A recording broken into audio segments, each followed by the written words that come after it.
Drage gledalke, dragi gledalci, lepo pozdravljeni. Tokrat je z menoj Erika, mamica hčerke Dominike, in odkrito bova spregovorila o njihovi zgodbi in o poti, ki jo družina skupaj hodi z neizmerno voljo in močjo. Lepo pozdravljeni, Erika. Lepo zdrav vsem. Najprej se vrneva seveda na začetek, na trenutek, ko ste izvedeli, da ste noseči. Kako se spominjate tistega pluska na testu? Že prej sva imela z možem ženo hčerko. Mož je imel iz prejšnjega zakona ženega sina, ki živi z nami. Ampak vedno sem si želela veliko družino. V tistem obdobju je umrl mlajši brat od mojega moža in želela sem mu malo olajšati trpljenje z novim čudežem. Tako sva se odločila za novo nosečnost. Oba sva bila zelo vesela pozitivnega nosečniškega testa, vendar je to veselje trajalo zelo malo časa, ker sem začela hitro krvaveti. Torej, vaša nosečnost je bila zelo rizična, kot ste že omenili, krvavitve, hospitalizacije. Kako ste takrat doživljali to negotovo skrb, ali boste sploh lahko svojo deklico držali v naročju?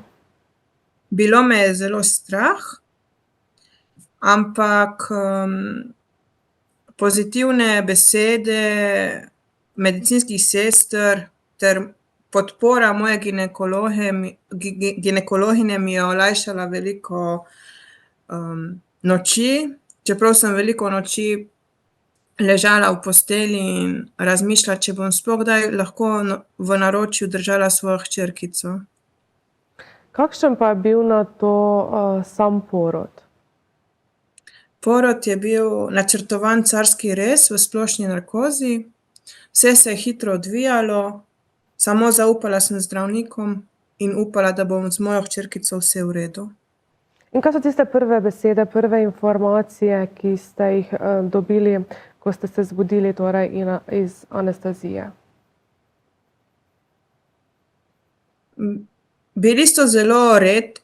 Bilo je zelo malo besed.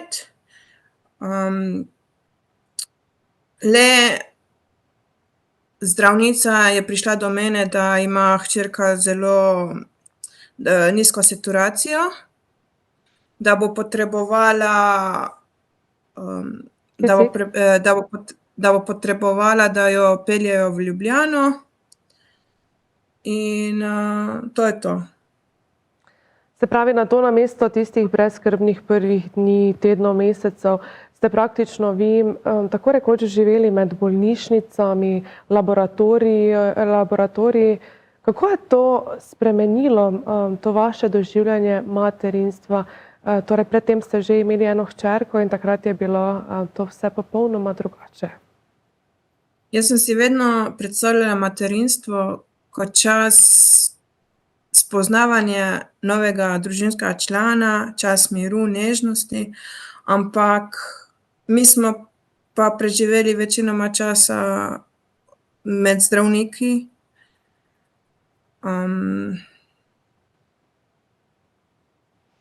Torej,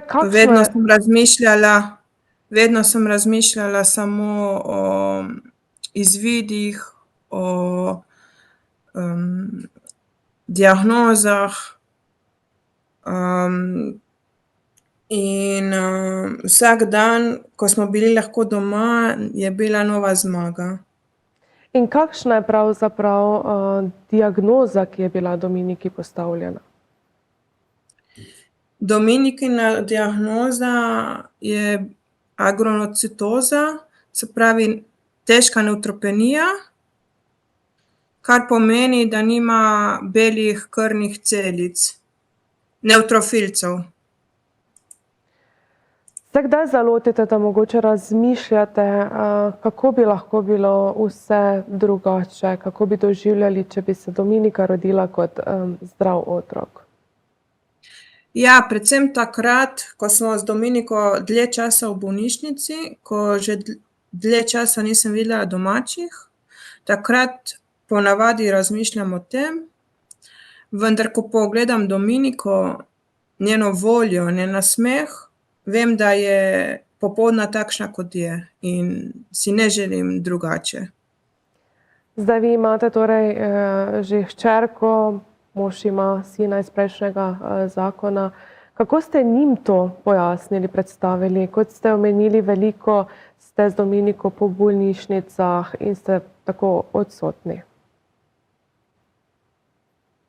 Ja, predstavlja sem jim, da ima težko bolezen, da moramo skrbeti, da bo čim manj bolezni v družini. Se pravi, za Dominiko je lahko ogrožajoč že navaden prehlad. Da, vedno imamo vse, vsak dan smo v stanju pripravljenosti, vedno prej načrtujemo vse obiske, vsak stik z ljudmi, v trgovino grem vedno jaz, drugi ne grejo, in vedno imam v avtu že pripravljeno potovalko, da lahko vedno gremo v bolnišnico. Se pravi, tako rekoč vedno ste v pripravljenosti, da lahko pride do nove hospitalizacije. Tako je. Torej, ko Dominika, ne vem, postane nahodna, dobi vročino, ste vi pravzaprav primorani takoj obiskati pediatra, ki preceni, ali je potrebna morda celo hospitalizacija. Tako je. Zdaj Dominika pa vsak dan prejema zdravila, kolikor mi je znano, je med njimi tudi doza antibiotika, tako rekoč preventivno. Ja, vsak dan prejema, zaradi tega, da si zaščiti pred okužbami, ker zanjo je lahko vsaka okužba nevarna. Dominika je prestala že več operacij. Za kakšne operacije pravzaprav gre? Ja, opravila je 2 operaciji na Orala kliniki, nekajkrat je opravila tudi punkcijo kostnega mozga. Pri njej so se čez čas pojavile tudi težave z padci, ravnotežjem. Temu ste tudi najprej pripisovali težavami z ORL težavami, pa vendar se je izkazalo, da temu ni tako. Kaj je pravzaprav težava, da ima Dominika slabše ravnotežje, da veliko pada? Ja, res je. Jaz sem mislila, da je to težava zaradi njenih ušes, ker ima konstantne okužbe, vendar so na ORL-ju zavrnili moj sum in jo poslali na nevrološki oddelek pediatrične klinike, kjer so jo opravili EEG možganov in dodatno diagnostiko, tam pa so videli, da ima da ima epilepsijo, ampak nimajo še točno določeno zvrsti. Torej gre za bolezen, ki je zelo, zelo redka. Se zaradi tega počutite bolj osamljeni? Imate morda občutek, da vas nihče pravzaprav ne razume? Včasih se počutim osamljeno, ampak vem, da nisem sama. Ob sebi imam družino, zdravnike in ljudi, ki mi stojijo ob strani, in to me vedno drži pokonci. Dominika ima tudi odličnega hematologa, ki je zelo pozitiven in nam vedno vliva upanje. Zdaj, glede na to, da je Dominika prestala že nekaj operacij, kako mama zbere moč v trenutku, ko mora svojega otroka predati drugim in mu enostavno zaupati? Ja, vedno me je strah, ampak vem, da ji bo to zelo pomagalo, zato jo vedno objamem, jo poljubim in ji dam vedeti, da ni sama. Je prišlo kdaj? Kar izvolite. Vse v redu, kar naprej. Se spomnite, je prišlo kdaj do trenutka, ko ste se zares zlomili, ko vas je nekaj tako potrlo, da ste potrebovali čas in podporo, da ste se znova postavili na noge? Da, To se je zgodilo čisto na začetku, ko še nismo poznali Dominikine diagnoze. To je bilo na stari infekcijski kliniki v Ljubljani. Vedno bom hvaležna medicinskim delavcem, ki so me z pozitivnimi mislimi spet dvignili, tako da od takrat še včasih kdaj padem in zajočem, ampak vedno vstanem in grem naprej. Dominiko sicer opisujete kot nasmejano deklico. Kaj najraje počne? Najrajši se igra s svojo sestrico pa bratcem, rada ima kocke, zelo rada kuha ter zelo rada ima, ko ji z možem prebirava pravljice. Mislim, da je na tem mestu čas, da pogledamo v njen vsakdan, da malo spoznamo vašo Dominiko. Pa poglejmo.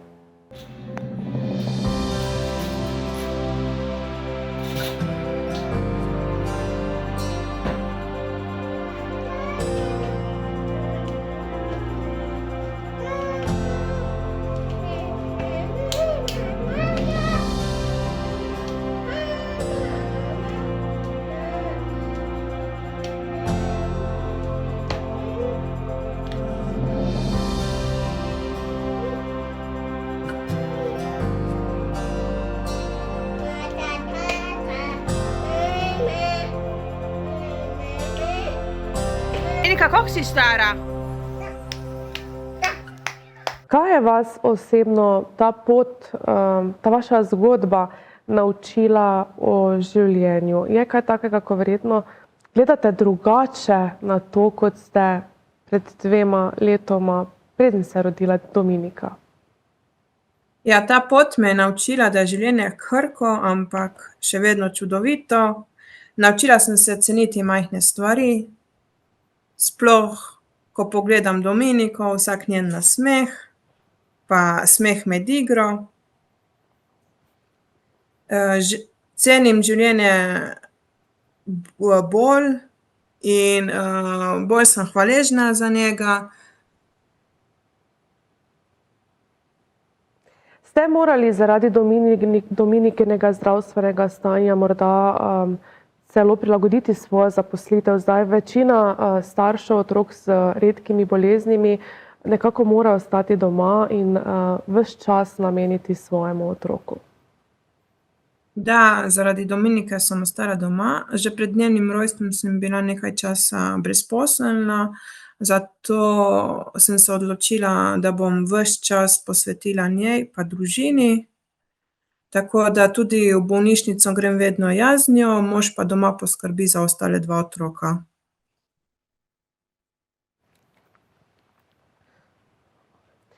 Ko Dominika zaspi in je doma tišina, kam takrat odtavajo vaše misli? Ja, takrat pogosto odtavajo k družini, k hčerki, k pastorku, k mojemu možu, ki je vedno z menoj. In takrat razmišljam, kako jim lahko nudim še več opore ter jim pokažem, da jih imam rada. Vedno razmišljam o dnevu, ki je minil, pa začnem razmišljati o dnevu, ki prihaja. Ter vedno sem zelo in hkrati cenim trenutke, ki jih imamo skupaj kot družina. Ti trenutki me spomnijo, kako dragoceno je življenje in kako pomembna je družina. Ko se družina znajde v tako zahtevni zdravstveni situaciji, kako sploh veš, do kakšne pomoči si upravičen? Velikokrat slišimo, da starši najemajo celo kredite, si poiščejo dodatne službe, recimo partner v tem primeru, ko mamica skrbi za otroka, da mu lahko čim več dajo dodatnih terapij in vsega, kar je potrebno za nekako boljši razvoj. Ja, ni enostavno, potrebno si je poiskati informacije. Tukaj bi izpostavila društvo William Julian. Oni zelo veliko nudijo veliko podpore, informacij in svetovanja. Nam osebno veliko pomagajo pa tudi Karitas, Rdeči križ in Center za socialno delo. Kaj bi vi želeli, da bi država ali zdravstveni sistem naredila drugače, da bi bilo takšnim družinam, kot je vaša, lažje? Ja, najprej bi izpostavila to, da je večinoma potnih stroškov in plačilo terapij še vedno na nas, zato bi rada, da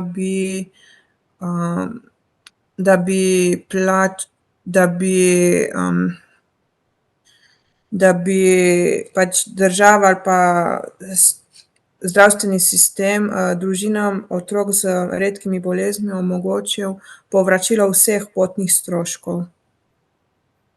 Pa sicer se vam zdi, da so redke bolezni v Sloveniji še nekakšen tabu ali se premikamo v pravo smer? Se vam zdi, da se kot družina kdaj počutite prezrte ali lahko rečete, da dobivate podporo tudi iz okolice? Ja, včasih se počutim, ampak pač res je, da so redke bolezni pri nas še zmeraj zelo malo prepoznane, zato se pač počutimo prezrte. Poleg tega genetika še ni odkrila vseh bolezni in vseh stanj, pa tudi na tržišču je zelo premalo zdravil. Se pravi, glede na to, da ste v nenehni skrbi za zdravstveno stanje svoje hčerke, ona danes še ne more oditi v vrtec. Kaj pa predvidevate? Bo lahko hodila nekoč normalno v vrtec, celo v šolo, ali nekako pričakujete, da boste morali ta del izobraževanja prevzeti in opraviti doma? Ne vem še, ker ne vejo, kako bo potekala njena bolezen. Lahko bo s starostjo boljše ali pa ne bo prišlo do sprememb. Takrat se bomo odločali, kako naprej. Živimo dan na dan. Kakšne pa so sicer napovedi, kaj se tiče takšnih diagnoz? Ja, pri nas je tako, da lahko ta bolezen je samo v otroški dobi, pa potem prerastejo. Torej, dejali ste že, da se lahko zgodi, da z odraščanjem izzveni, pa vendar nekako, kaj zdravniki še vedo povedati o tej bolezni? Kaj lahko pričakujete, tako pozitivno kot negativno, nenazadnje? Ja, pozitivno lahko pričakujemo, da bo tudi ta bolezen se z leti izboljšala, da bojo se nevtrofilci sami vzpostavili, ampak to so samo napovedi, lahko se pa tudi pri njej ne bo to zgodilo. Zdaj, če se vrneva še enkrat na torej vašo hčerko in moževega sina, kako pa onadva dojemata vse to? Nenazadnje, tudi sama, ne vem, ne moreta imeti tako obiskov, se morata izogibati določenim krajem, da ne bi nekako prenesla kakšnih okužb svoji sestrci. Glede na to, da sta še vseeno mlada otroka, ki se rada igrata, rada družita, kako sprejemata ta del? Mislim, da sta zelo dobro to sprejela. Vesta, da je Dominika hudo bolna in ker se tega zavedata, se tudi sploh takrat, ko vesta, da je kdo bolan, se izogibata. Če bi lahko odločevalcem povedali eno konkretno stvar, ki bi po vašem mnenju družinam, ki imajo otroke z redkimi boleznimi, zelo olajšala vse skupaj, kaj bi to bilo? Ja, tako kot sem prej dejala, bi želela, da bi povrnili potne stroške. Razmišljala sem o tem, da bi jim lahko svetovala, da naredijo posebne tablice, ki bi omogočale družinam z otroki z redkimi boleznimi, da bi nam omogočile brezplačno parkiranje, saj so parkirišča v bolnicah ratala zelo draga. Če boste lahko Dominiki, enkrat, ko bo starejša, pokazali najino oddajo, kaj bi želeli, da takrat Dominika sliši od svoje mame? Ja, želela bi, da bi slišala, da sem zelo ponosna nanjo, sploh na njeno moč, pogum in vztrajnost, in da bi vedela, da je vedno bila in da bo ljubljena, kljub temu, da smo se celo njeno otroštvo borile, in za vse strahove, ki smo jih premagovale skupaj. Pa mogoče še hčerki in pastorku, verjetno ste tudi nanju ponosni, da tako zrelo sprejemata vašo situacijo. Ja, seveda. Na vse tri sem vse tri imam enako rada in na vse tri sem enako ponosna.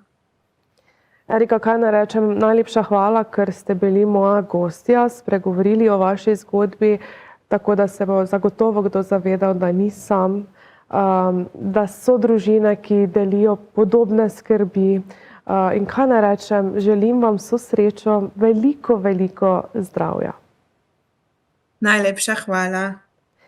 Hvala tudi vam, dragi gledalci, da ste bili ponovno v naši družbi. Ostanite na BKTV in se znova vidimo prihodnji četrtek.